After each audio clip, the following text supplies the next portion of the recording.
So we got our battery charger here. What we're gonna do is hook up to the terminals here in the front of the car so that we can go ahead and then disconnect the battery in the trunk. We're gonna go ahead and set this guy to 15 amps so that it thinks that the car constantly has power. Then once it's up running, we'll let it run for about 5 to 10 minutes maybe, just so that the battery has a charge and the system's kind of consistently same voltage.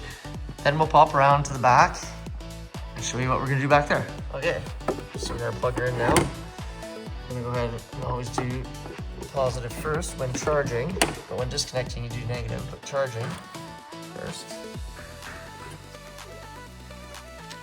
I'm gonna set this guy. Let's see where we're at right now.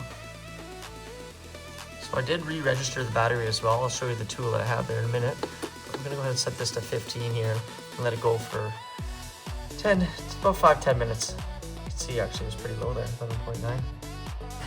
This is the tool that I use to reset the battery. Lets you do a couple other different options. It's made just specifically for BMWs and Minis. And yeah, I fired that up there probably just before this video. Didn't feel it was necessary to show that, but maybe I'll make a video just on this device on what it can and can't do. I also have the blue driver. I do like that a little bit better than this because you can just use your phone and it gives you PDF printouts and things like that.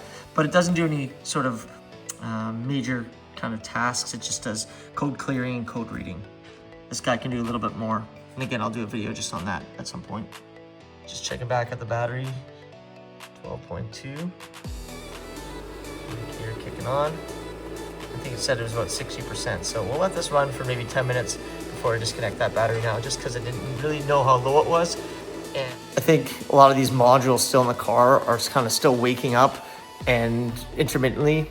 And that's why the car is kind of reading that it's kind of always low. That's why I think just checking up on these couple, I don't call them body control modules and BMWs, but I guess they're just kind of control modules just to see what, see if there's any corrosion, because this bad boy did have some water damage in there.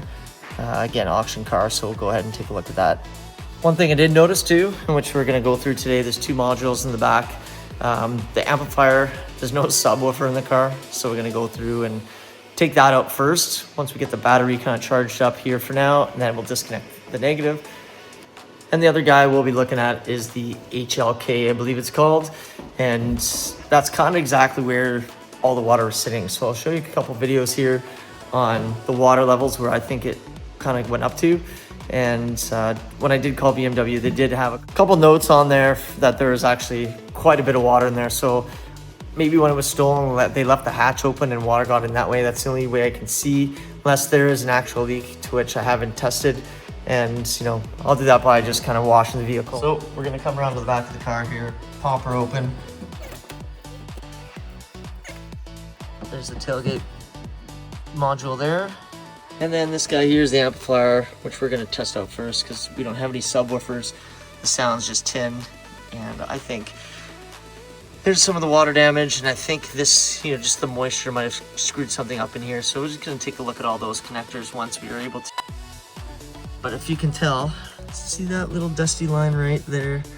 That's where the water line was up to. So if you kind of picture where that line was, it's about halfway up to that there. You can see how dirty this looks, or dried out, I should even say. But that's what we're gonna yank out. We're gonna start by unclipping these after, and then pulling this out and unclipping those. We're gonna go ahead and then inspect the unit itself. I don't think the water was high enough to get to these and corrode them, but that's what we're gonna check after that. All right, so we got a 10 mil. We're gonna go ahead and disconnect this guy here. Pop this off. So what I like to do, I have my cap from the original battery. Just gonna throw that over there so that doesn't touch. And just kind of tuck it away. And hopefully that all stays nice. So again, we have this module here. 10 mils to get these little nuts off. We'll start by doing that.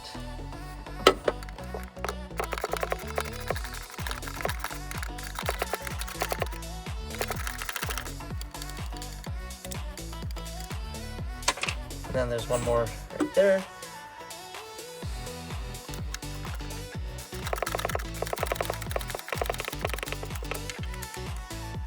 So I believe we're supposed to wait for all these lights to turn off before we take anything off.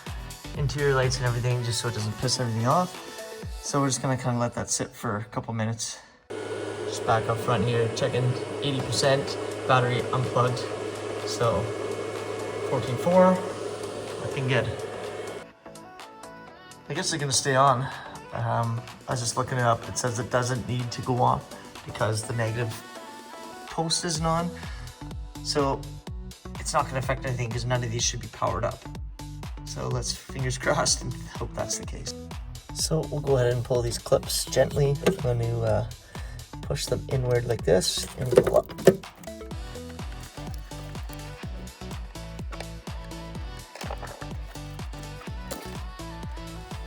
Now I guess we got one out. Inspect, pretty good, not too bad. But I can take them right out. And how are these looking? Yeah, not too bad. I'll spray some contact cleaner in there maybe. Next we'll get these other ones out.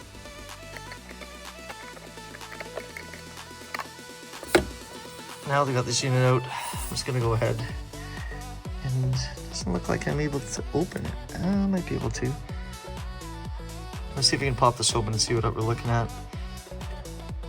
On inspection, they still look too bad at all. But again, I'll spray some cleaner on there maybe, but see if we can pop this open because I don't know, this may have sat in water. I don't know if that's a telltale sign right there, if that's water line or not, but it very well could be. Crack this open and this looks pretty good. I don't think this got any water. So this is gonna go back in. Now that we have the amp all kind of put back together and diagnosed, we'll go ahead and take a look at that HKL and kind of see what we can find. Just looking, these are real corroded. This is where all the water was.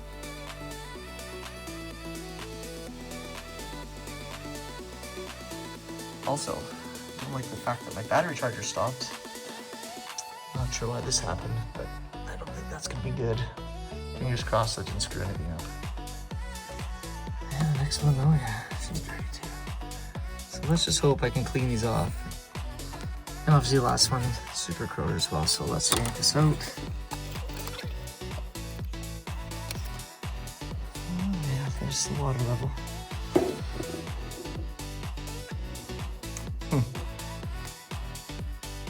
Well, there you have it. It's pretty corroded. I'd say that's toasty toast. Guess that's what we're gonna have to pause here. I'll go ahead and, I think the amp and everything's good because I don't see any corrosion there. Not sure if these two somehow talk to each other, but I'm gonna go ahead and put this back in and then see if I can buy a new one of these guys here. So as you can see, I just went ahead, both of those back in, plug those back in. So maybe what I'm thinking is there's a ground tucked in right there. That could be corroded, and that comes off of this little wiring harness here. So I'm wondering if that's why the amp isn't working, because it has a poor ground. So I'll take that off and clean it when I get to doing these, which I'm gonna have to run out and get some cleaner and look into buying that part. So finding and buying the part was pretty easy. All I did was load up eBay, look up this part number, and copied what was on the original module that was damaged. And then I just opened up the pictures, large view, just to compare that everything on, you know, in the photos were the same as what was on my part. And then all I did was simply just hit the buy now button. This wasn't my first time buying off eBay. It's kind of been a while, so it's a little bit, you know, unnerving. Didn't want to get scammed or ripped off, but it was nice to see the seller, you know, already moved on to packing and shipping this item right away. So that was a good sign, I thought. So the part's supposed to arrive end of this week. And once we get that in there, we'll throw it in and see how the car reacts. We'll check the codes and see if anything comes up. I'm assuming yes, probably will, because you need to reprogram that part to speak with that car. You gotta put the VIN number in, you gotta put a couple other things in there. It's gotta learn and be taught kind of like all the settings of the car. It's got, you know, the ride settings, lighting, all that sort of thing. The trunk opening, it's gotta have all that stuff kind of relearned. Part of all that is, you know, it's a resync with all the different modules that are in the car so that they all speak to each other properly. So I've got to find a shop to kind of take care of that for me, just because I don't have the tools at my house right now to do it, but who knows, maybe in the next video I will. If you don't recode it, you'll have lights staying on, the hatch won't stay closed, all those weird funky gremlins will come back and stay. But as I said, this is all kind of new to me. Do a little bit more research, kind of see what I can dig up, who's around, who can help me. And in the next video, we'll get into a little bit of what's left for codes and kind of putting these parts in and just checking overall what's left. A lot of those new things that we did, all the updates kind of cleared a lot of the codes, and we'll get a chance to maybe take for a ride. There's lots of snow and ice on the ground still, so I didn't really want to take it out. Forgot to mention too that, you know, this module talks a lot of things, even things like the cameras, the PDC sensors, just a whole bunch of things that, you know, that will just throw the codes like crazy in that machine. So we'll go ahead and make sure that's all taken care of. But with little research I've done, I heard you can do these things remotely, so that would be a huge savior on this project, just because sending stuff back and forth takes forever, and it's just honestly, you never know what you're gonna get. But thanks again for tuning in. We'll catch you next time on the next one. Peace.